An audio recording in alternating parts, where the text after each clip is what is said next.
किसान साथियों राम राम। आशा करता हूँ आप सब ठीक ठाक होंगे। साथियों, आज हम चर्चा करने जा रहे हैं सरसों और नरमा के भाव के बारे में। और जो सूचना निकल के आ रही है मैं वो आपको बताना चाहता हूँ कि आपको ये देखना भी पड़ेगा, सोचना भी पड़ेगा कि ये जो सिस्टम मौके पर चल रहा है ये किसान हितैषी है। साथियों, मैं इस चैनल के ऊपर किसान के पक्ष की हर रोजाना एक वीडियो बना करके आवाज उठा रहा हूं और मैं चाहता हूं कि ज्यादा से ज्यादा इस आवाज को उन अधिकारियों तक और सरकार के नुमाइंदों तक पहुंचाया जाए और उन्हें यह बात समझाई जाए कि आप किसान के ऊपर बुलडोजर चलाने पर क्यों तुले हुए हो।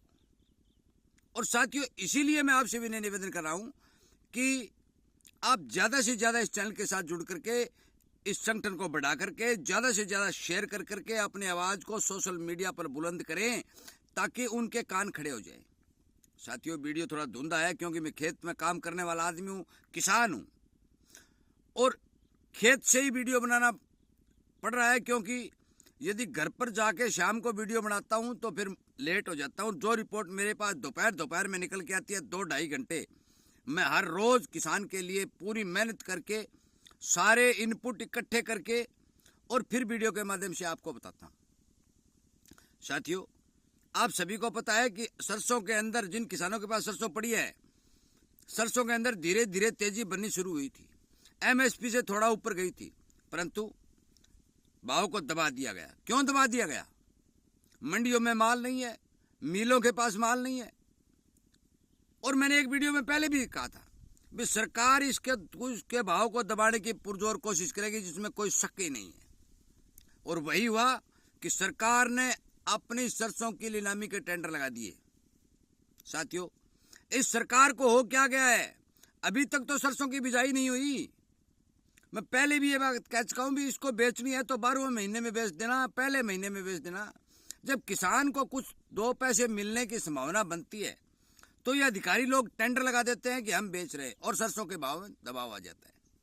साथियों, आपको आवाज बुलंद करनी पड़ेगी। जिस प्रकार के से सोयाबीन के किसानों ने अपनी आवाज को बुलंद किया और बुलंद करने के बाद सरकार पर दबाव बनाया तो सरकार को ड्यूटी बढ़ानी पड़ी। और ड्यूटी बढ़ाते ही ये देखो विलंबना क्या हुई। ड्यूटी बढ़ाते ही बड़े बड़े व्यापारियों ने तेल के जो सौदे कर रखे थे ना, वो कुछ सौदे रद्द कर दिए कि हम तो नहीं लेंगे भाई।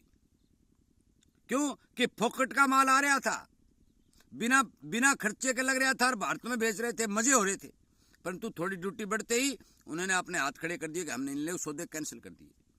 वो सौदे कैंसिल होने के कारण विदेशों के अंदर जो पाम ऑयल आदि के जो भाव थे वो थोड़े दबाव में आ गए और वो दबाव में आ गए। इधर से सरसों के टेंडर निकाल दिए तो सरसों के भाव पर दबाव बन गया।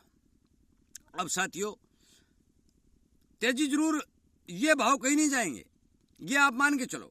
दिवाली तक मुझे लगता है कि 200-300 रुपए और बढ़ोतरी की संभावना बनेगी, परंतु ये भाव कहीं नहीं जाएंगे। ये सरसों के बारे में पक्का अनुमान है जो इनपुट मेरे पास निकल के आ रहे हैं।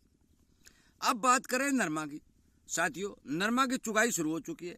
किसान काफी लोग जो है, जितना भी आपको जरूरत है, किसान के बेचारे की मजबूरी होती है तो मंडियों में माल भी ले जा रहे हैं और उस माल के मनमर्जी के भाव भी लगाए जा रहे हैं। कोई एमएसपी की कोई चक्कर नहीं। 7100, 7200 और 6900। अरे भाई, कैंडी 58,000 रुपए, विदेशों में भी रुई में तेजी है तो फिर 1 साल से लगातार इसको क्यों दबाए रखे? और मैंने एक वीडियो आपको हिसाब करके बताया भी था।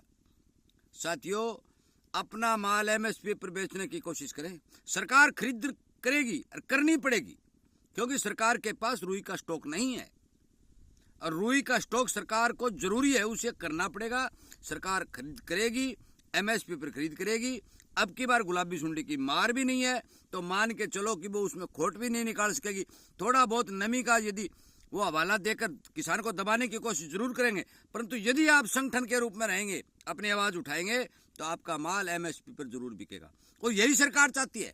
आप मान के चलो कि सरकार यही चाहती है कि भाव को न ऊपर जाने दिया जाए ना नीचे आने दिया। नीचे तो ये रोकते नहीं, इस भाव कुछ ही भाव बिक जाओ, परंतु ऊपर जब जाने लगता है तब ये इसके ऊपर अंकुश लगाते हैं। कभी स्टॉक निकालते हैं, कभी ड्यूटी घटा देते हैं।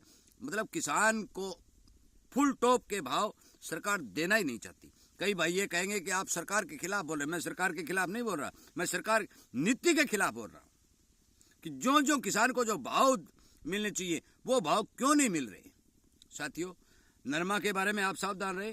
मंदी कहीं नहीं, माल तो है नहीं, आप दूर दूर दूर देख ले, प्रोडक्शन नहीं है, परंतु फिर भी किसान को जो भाव मिलने चाहिए वो नहीं मिल रहे। इसकी सबसे बड़ी विडंबना यह है कि किसान बेचारा बोल के कहे तो कहे किसको, संगठन किसान का है नहीं। जब तक संगठन नहीं है, एकता नहीं है, तब तक किसान की कोई नहीं सुनेगा, यह आप मान के चल।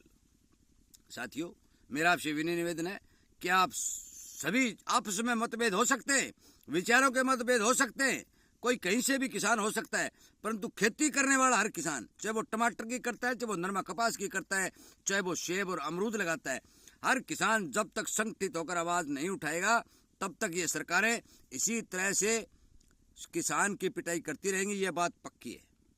साथियों, मैं आपको फिर एक बार आगाह करना चाहता हूं कि आपका संगठन आपकी ताकत है, और यदि आप संगठन के रूप में सोशल मीडिया के ऊपर आवाज उठाएंगे तो विदेशों तक ये आवाज जाएगी और सरकार को मजबूर होना पड़ेगा कि भारतीय किसान के आज हालत खराब है, फसलें चौपट हो तो जा रही है और प्रोडक्शन बहुत घटता जा रहा है और भाव को सरकार दबाती जा रही है। साथियों, मेरे इस वीडियो को ज़्यादा से ज़्यादा शेयर करें और उन अधिकारी या सरकारी नुमाइंदों तक पहुंचाने की कोशिश करें कि किसान की सुध ली जाए। और आपसे विनय निवेदन है कि आप अपनी राय कमेंट के माध्यम से हर किसान तक पहुंचाने की भी कोशिश करें, ताकि उस किसान को भी पता चले कि हर किसान की क्या राय है।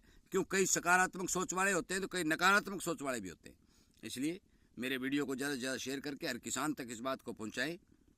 और यदि आप संगठन के हितैषी हैं और ये चाहते हैं कि किसान का संगठन मजबूत हो, तो आप इस चैनल के साथ जुड़ करके इस पर सदस्यता की संख्या बढ़ाएं, ताकि इस चैनल के हर एक वीडियो को ज़्यादा से ज़्यादा तक लोगों तक पहुंचाया जा सके और अपनी आवाज़ को बुलंद किया जा सके। साथियों, वीडियो सुनने के लिए, शेयर करने के लिए, लाइक और चैनल को प्यार देने के लिए आप सबका बहुत बहुत धन्यवाद।